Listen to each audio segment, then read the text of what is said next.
क्या आपने कभी सोचा है कि अगर मान लो आज हिंदुस्तान को कोई बर्बाद करना चाहे तो कोई कैसे तबाह कर सकता है उस देश को?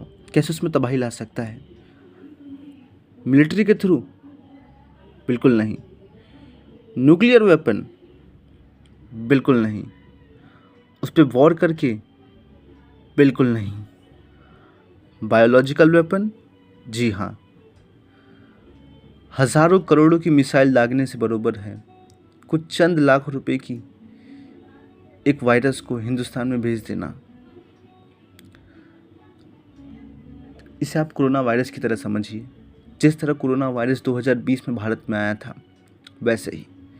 और अब भारत की व्यवस्थाओं को तो जानते ही हैं कि हम कितने तेज़ हैं किसी भी रोग को लेकर, किसी भी बीमारी को लेकर लड़ने की क्षमता में। जब तक हमें पता चलेगा तब तक बहुत देर हो चुकी होगी। आपको कोई ज़रूरत नहीं है बड़ी मिसाइलें दागने की, हज़ारों करोड़ों रुपया खर्चा करने की। एक बायोलॉजिकल वेपन एक पीढ़ी साफ करने के लिए बहुत बरोबर है।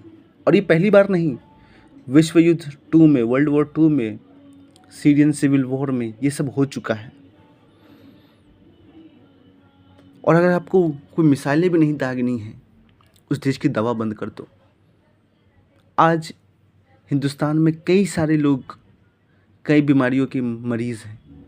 कुछ तो ऐसी दवाएं हैं जो भारत में बनती तक नहीं, बाहर से इंपोर्ट होती हैं लाखों रुपए की दवाइयाँ। अगर वो आना बंद हो जाए, लोग तिलसना शुरू कर जाएं। फाइनेंस, जी हाँ मेरे दोस्तों, आप ये सोच के देखिए, आपके पास ताकत है, आपके पास मिलिट्री है, आपके पास सब कुछ है, लेकिन आपके पास पैसे नहीं हैं। इसके सबसे अच्छे उदाहरण है north Korea, Iran, Venezuela, Zimbabwe. इनके पास तो कुछ है लेकिन इनके पास पैसे नहीं हैं। आप ईरान और वेनेजुएला को देख लीजिए, उनके पास सब कुछ है लेकिन पैसे नहीं हैं। आज जो वो जंग लड़ रहे हैं, उनकी इतने सालों की मेहनत पे वो लड़ रहे हैं। अगर यही जंग अगले 10-20 साल चली तो उनकी हालत बहुत ख़राब होगी। और उन्हें चाइना और रशिया से सपोर्ट ना मिलता तो शायद आज कुछ रुख और ही होता। आइसोलेशन, सबसे बेस्ट एग्जाम्पल है नॉर्थ कोरिया।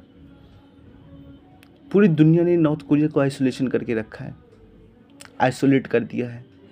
हालांकि वो खुद आइसोलेट हो चुके हैं, लेकिन फिर भी अगर आज हम किसी देश को आइसोलेट कर दें, उनके पास है सब कुछ लेकिन ना उनसे कोई कुछ खरीद रहा है, ना उन्हें कोई कुछ दे रहा है, तो सोचिए कैसा लगेगा। एक देश जिसके पास सब कुछ है वो आज तो खड़ा है, पर कब तक किसी को पता नहीं। अगर सोचिए ये सब चीज़ किसी एक देश पे कर दिया तो military, nuclear weapon, war, biological weapon, medicine, finance, isolation, सब कुछ, तो आपको क्या लगता है वो देश बर्बाद हो जाएगा? बिल्कुल भी नहीं, वो देश सरवाइव कर लेगा। और इसका बेस्ट एग्जांपल है ईरान इराक वॉर। जी हाँ, 10 साल लड़ी गई वॉर, ईरान इराक वॉर, जिसमें ईरान के साथ यही सारी सेम चीज़ें थी।